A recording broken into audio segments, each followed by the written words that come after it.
L'État sénégalais compte une nouvelle fois faire recours au sukuk. L'annonce a été faite par le Premier ministre.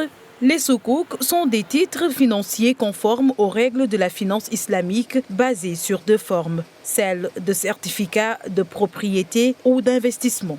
Deux types de sukuk. Le sukuk qui a été lancé par le gouvernement du Sénégal, c'est ce qu'on appelle le sukuk al-ijara. Donc c'est un sukuk qui est basé sur la location. Il y a des sukuk qui sont basés sur le partenariat, qu'on appelle le sukuk al-musharaka. Il y a des sukuk qui sont basés sur l'achat de biens et de revente à un prix donné et échelonné, dont les paiements sont échelonnés sur une certaine période, le mudaraba. Le principe, c'est que l'État du Sénégal dispose de biens immobiliers qu'il peut revendre à un véhicule. Le véhicule, ici, ce qu'on appelle un SPV, c'est une société qui est un peu une sorte d'intermédiaire pour mener cette opération. À la différence des finances classiques, le sukuk ne se base pas sur un contrat de prêt à intérêt à cause de l'interdiction du riba par le Coran. Les institutions de finances islamiques ne peuvent pas ainsi prêter à intérêt. Elles mènent plutôt des activités de commerce et d'investissement. De manière générale,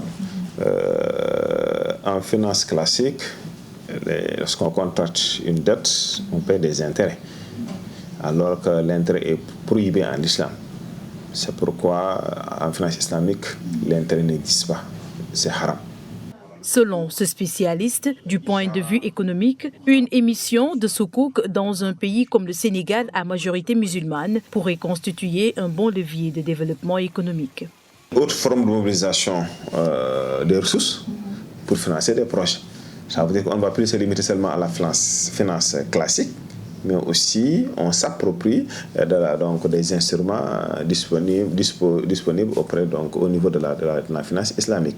Ce qui permet à certains qui sont contre toute forme de financement avec un taux d'intérêt parce que prohibé par l'islam, ils peuvent se rabattre sur ce type de financement dit finance éthique. Et je pense que ça ouvre donc plus de perspectives pour nos compatriotes, ce qui est important.